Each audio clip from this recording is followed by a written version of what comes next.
ലോക്സഭാ തെരഞ്ഞെടുപ്പിന്റെ അഞ്ചാം ഘട്ടം വോട്ടെടുപ്പ് പൂർത്തിയാകും. ഇന്ന് അഞ്ചാം ഘട്ടം വോട്ടെടുപ്പ് പൂർത്തിയായി.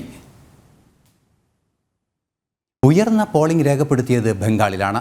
നോർത്ത് 24 പർഗാനാസിലെ ചില ബൂത്തുകളിൽ വോട്ടെടുപ്പിനിടെ സംഘർഷം റിപ്പോർട്ട് ചെയ്തു.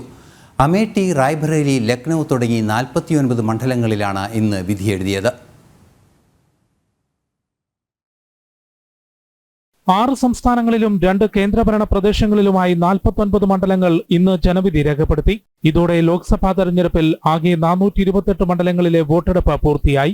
ബംഗാളിൽ നോർത്ത് 24 പർഗാനസ് ജില്ലയിലെ ചില ബൂത്തുകളിൽ സംഘർഷം റിപ്പോർട്ട് ചെയ്തതൊഴിച്ചാൽ സമാധാനപരമായിരുന്നു വോട്ടെടുപ്പ്.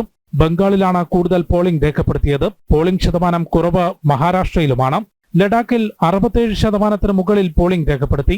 ലക്നൌ, അമേഠി, റായ്ബറേലി തുടങ്ങി ഉത്തർപ്രദേശിൽ 14 മണ്ഡലങ്ങളിൽ ഇന്ന് വോട്ടെടുപ്പ് നടന്നു. ഇതിൽ 13 മണ്ഡലങ്ങളും ബിജെപിയുടെ സിറ്റിംഗ് സീറ്റുകളാണ്.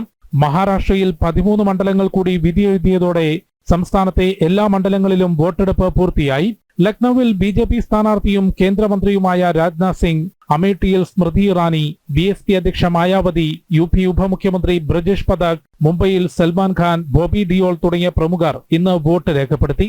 ഈ മാസം 25-നാണ് 6ാം ഘട്ട വോട്ടെടുപ്പ്. ജനം, ഡൽഹി.